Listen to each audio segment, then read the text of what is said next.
नमस्कार। Pocket note series की 5वीं क्लास में आपका स्वागत है। रोज सुबह 9 बजे रक्षा एकेडमी के टेलीग्राम चैनल पर यह 10 मिनट की क्लास आपके एक प्रश्न को तैयार कर सकती है। नोट्स सारे आपको रक्षा एकेडमी के टेलीग्राम चैनल पर फ्री ऑफ कॉस्ट मिल रहे हैं, तो अभी आप रक्षा एकेडमी का टेलीग्राम चैनल ज्वाइन करें और साथ में पुराने वीडियोस देखने के लिए प्ले स्टोर पे जाएं। एक जरूरी अपडेट, 27 जनवरी से एमपी जीके के 45 में से 40% सही कराने वाली पूरी एक रिवीजन सीरीज आपके लिए हम लेकर आ रहे हैं, जिसको आप सुबह 6 बजे से देख पाएंगे रक्षा एकेडमी के यूट्यूब चैनल पर। जरूर जुड़े वहां पर।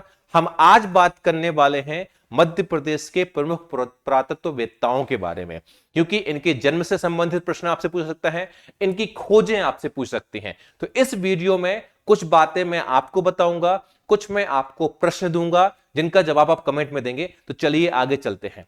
सबसे पहले हम बात करें तो वी.एस. वाकड़कर जी की बात करते हैं। किसकी बात करते हैं? वी.एस. वाकड़कर जी की बात करते हैं। इनका नाम है विष्णु श्रीधर वाकड़कर।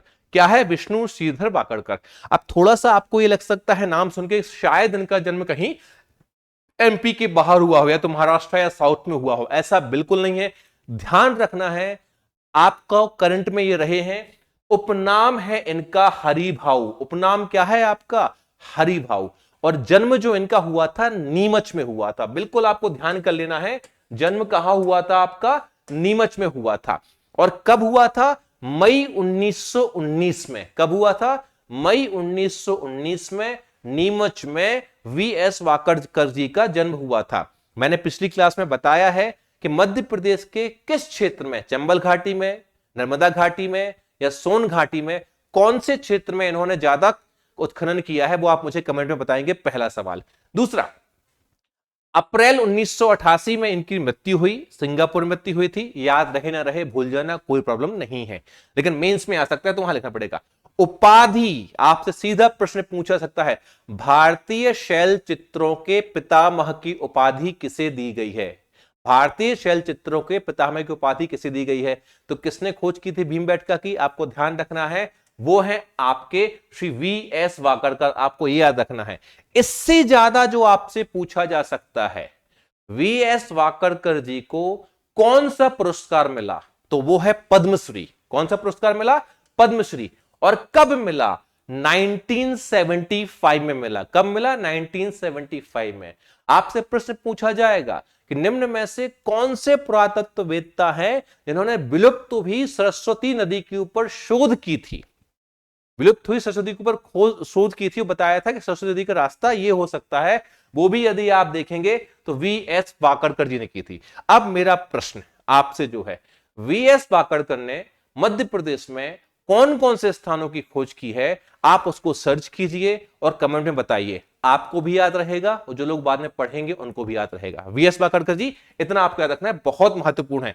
कुछ और फैक्ट इनसे संबंधित अगर आपको देखना है जो आपसे बिल्कुल पूछे जा सकते हैं, तो देखिएगा यहां पर श्री विष्णु श्रीधर वाकड़कर शोध संस्थान। अब मैं जब आपसे बोलूं श्री विष्णु श्रीधर वाकड़कर पुरातत्व शोध संस्थान, ये पूरा नाम आप पढ़ना यहां पर, ये आपका भोपाल में है। लेकिन एक और ट्रस्ट के तौर पर भी शोध संस्थान चलता है, उसका नाम है Wakadkar Indological cultural research trust.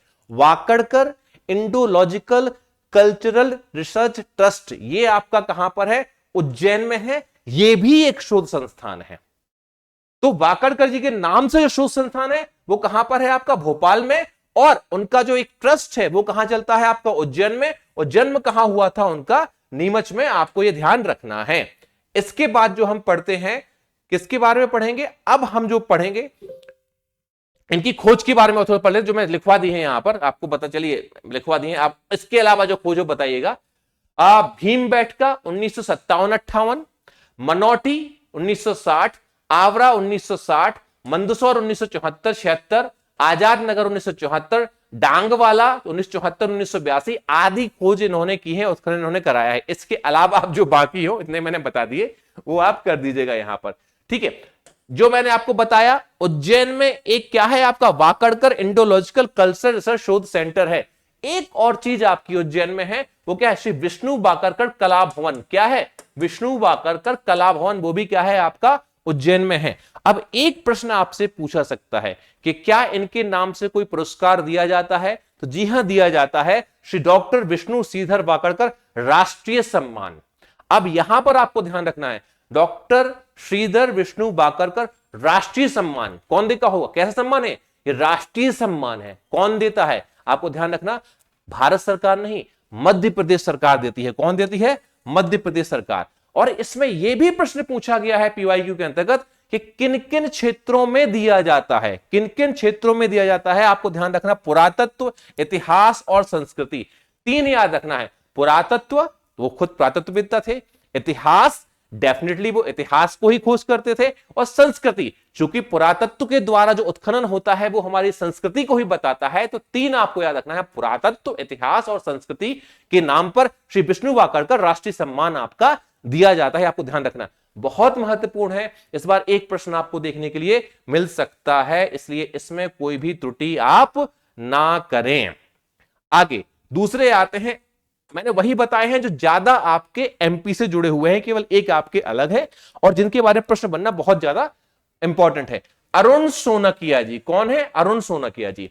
Wakadkar जी का जन्म नीमच, अरुण सोनकिया जी का जन्म सिवनी। अरुण सोनकिया जी कहां पैदा हुए, आपके सिवनी पैदा हुए। इनका एक स्टेटमेंट है, बहुत फेमस स्टेटमेंट। क्या है स्टेटमेंट, यहां लिखा हुआ है, मानव भारत में जन्मा है, अफ्रीका में नहीं।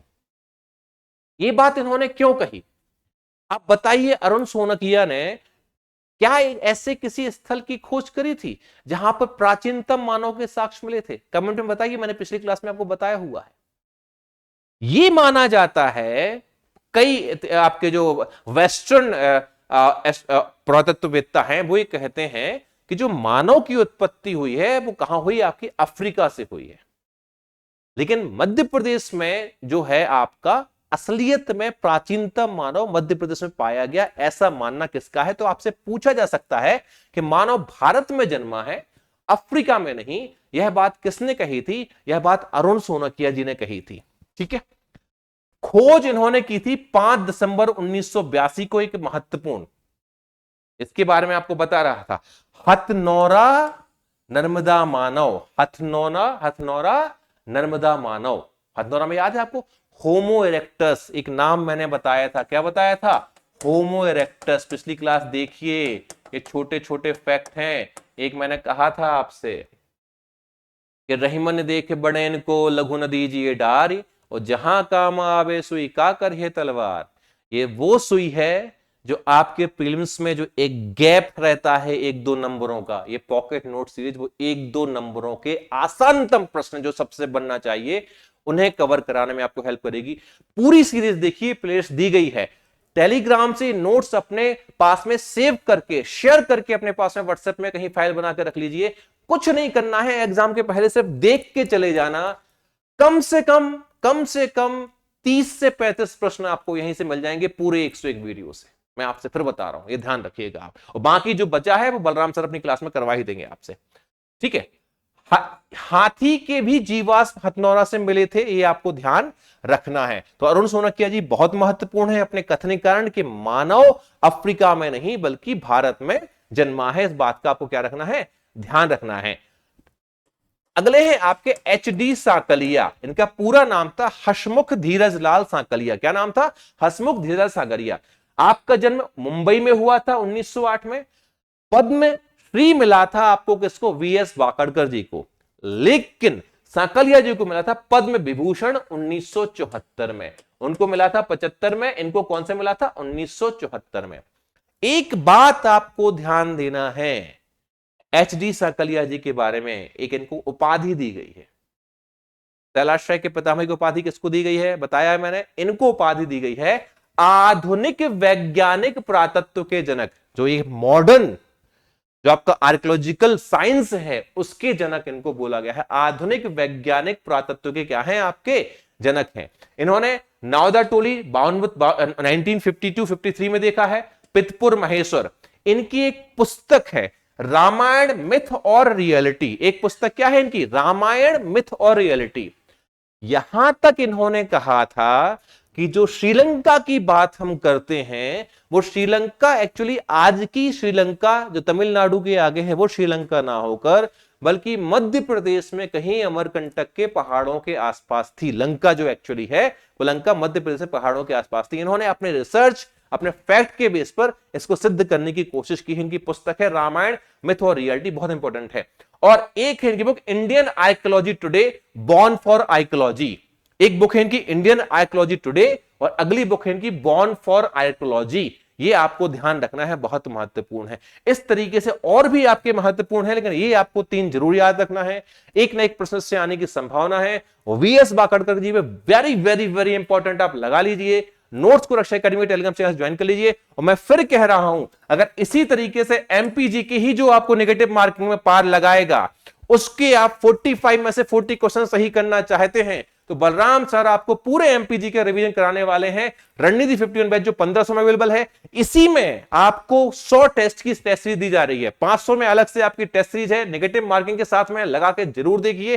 प्लस जो लोग एमपी के अलावा दूसरे किसी भी एग्जाम की तैयारी कर रहे हैं उसके लिए हमारा ऑफिसर बैच अवेलेबल है, चाहे वो मेडिकल ऑफिसर हो, चाहे एपी हो, चाहे कोई भी एग्जाम हो। फर्स्ट पेपर आपका पूरा कवर कराया जाएगा। जो कॉमन टॉपिक है वो रणनीति 15 के साथ कॉमन कराए जा रहे हैं, बाकी आपके अलग कराए जाएंगे। नोट्स डाउनलोड करने के लिए टेलीग्राम चैनल लिंक में दी गई है, डिस्क्रिप्शन में दी गई है लिंक, और पुराने वीडियोस देखने के लिए भी डिस्क्रिप्शन में आपकी प्लेलिस्ट की लिंक दी गई, सेव कर लीजिए। Thank you so much.